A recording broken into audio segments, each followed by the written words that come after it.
What are some interesting or fun Christmas traditions you follow? Every Christmas Eve I stay up late and drink whiskey and watch Muppets Christmas Carol. During this I also finish any last-minute Christmas stuff. It's just me and my wife and we've been together for 17 years, no kids. I usually tell her some story about what happened when Santa finally got here and how she just missed him when she went to bed. This way when she's sleeping all these presents show up under the tree and the stockings get filled. It makes me feel jolly and important. We always watch the Muppet Christmas Carol. Every damn Eve. My parents always oranges at the bottom of our stockings. No idea why, but I actually really liked having an orange on Christmas morning every year. This year is the first Christmas since 2013 that I'm even close to home since I moved to just 2 hours away as opposed to on the opposite coast this past January, and of course we can't do the holidays together. But my partner and I are playing quarantine Santa and doing curbside delivery of the gifts to my parents and my nieces/nephews/siblings, and I plan to just pick up oranges and individually wrap them to give everyone. When my daughter was little, I would always get her a letter from Santa. One of those cool packages you can get online. Anyway, to give it to her, she would write her letter to Santa. We would build a fire in the fireplace, say the magic words and sprinkle Christmas magic in the fire, Epsom salt. Once the flames started changing colors, she knew Santa had gotten her letter. The very next day, in the fireplace would be the letter from Santa. She is 14 now and knows that Santa isn't real, but she still wants to do the Christmas letter magic with me. P.S. For those who grew up on Pee-wee's Playhouse, the magic words are Mecca Lecca Hi, Mecca Hiney Ho. My town has a tradition where people decorate what we call STAR trees, sad tree along a road. People will pick a shabby Charlie Brown looking tree, usually along a median or sidewalk, and decorate it with garlands, ornaments, sometimes solar lights. You'll see them randomly as you drive around town and it's really cheery and cute. Every year, and I mean every year, I attempt to watch A Christmas Story as many times as possible on TBS. This has been going on since I was at least 15. I'm 27. Start with a nice full watch first thing in the morning and continue watching between whatever engagement is going on. It's hard to count the number of times a year since it's mixed with some full watches and some partial watches or repeating or various sections. But I'd guess the most was probably 5 watches on a single Christmas. I love that movie so much. It had saved a sliver of what Christmas was to me before Christmas changed due to parents divorcing and me aging. Each year my husband and I each buy a secret ornament. We compete to find the most random, out of nowhere, funny ornament and are to reveal them once we put up our Christmas tree. I think only one year we waited to show our ornaments. Every other year we each get too excited and show them to each other before we put up the tree. So far our tree is filled with classy decorative ornaments, and then the flag of Djibouti, a rhino joke on an ornament, a Christmas armadillo, and many, many more special random things. Can't wait to introduce it to our kids one day. My dad makes Swedish pancakes in the morning for Christmas. He always wears a Santa cap and it's so precious.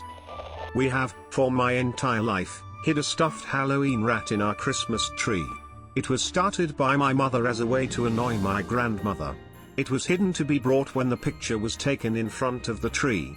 She would hold the rat behind her back and then hold it over my grandmother's shoulder for the picture. They have both passed away, but we still keep the tradition alive. My nana is an atrocity in the kitchen.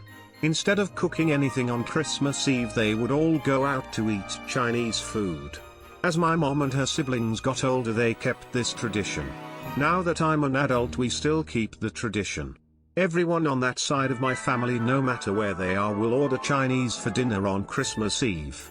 We also will call and now video call each other during dinner too. It is my favorite tradition. Every year, no matter what, we all sit down and watch Emmett Otter's Jug Band Christmas. When I was a kid we had it on VHS and it always brings back fond memories from childhood. Even last year after my mother passed, we still sat down and watched those silly Jim Henson Muppets dancing and singing.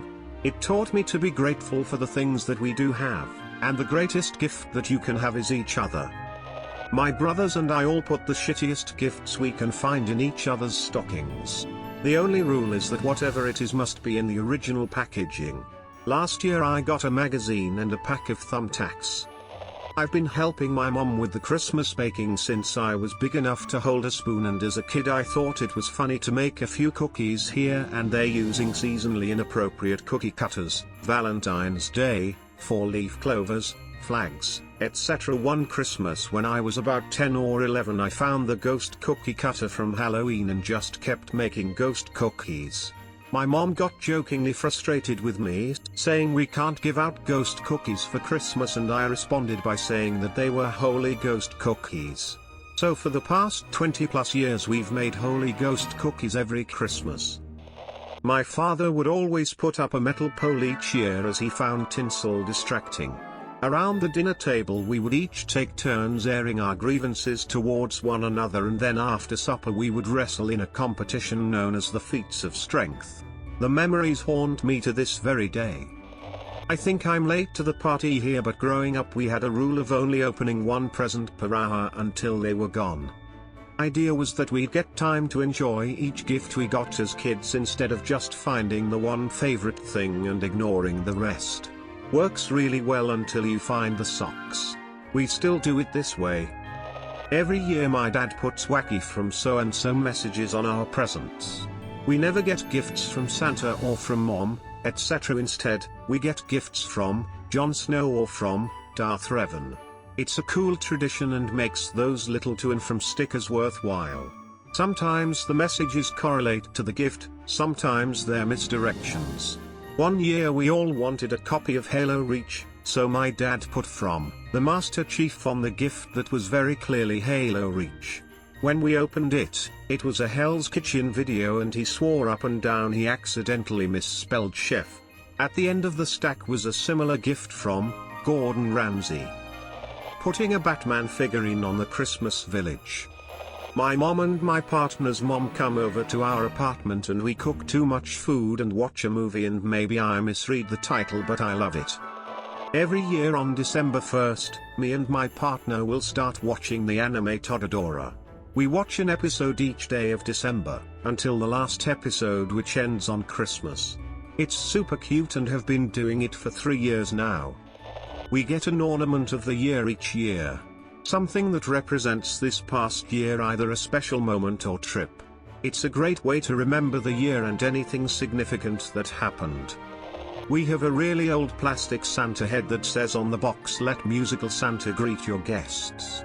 Pull a drawstring from under its chin and it chimes through Frosty the Snowman. When my bro and I come home for Christmas each year, Mom answers the door holding the Santa with it playing.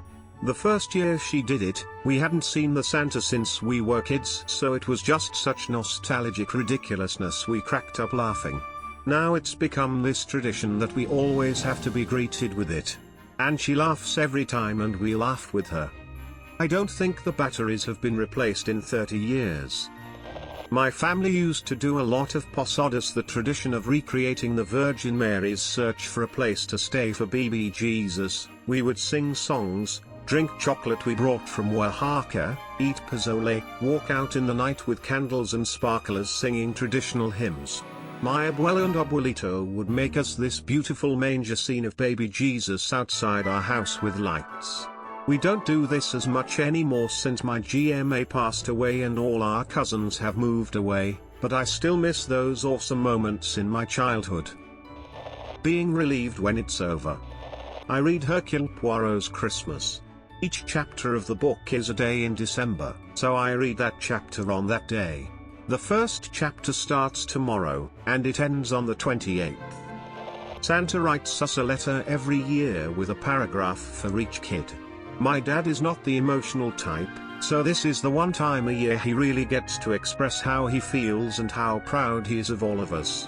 He works on it for hours the night before Christmas every year and it has a 50-50 chance of making me cry. The letters get progressively longer every year and each sibling reads their own paragraph out loud. This has been going on as long as I can remember, and even though none of us believe in Santa anymore, it's still signed by him.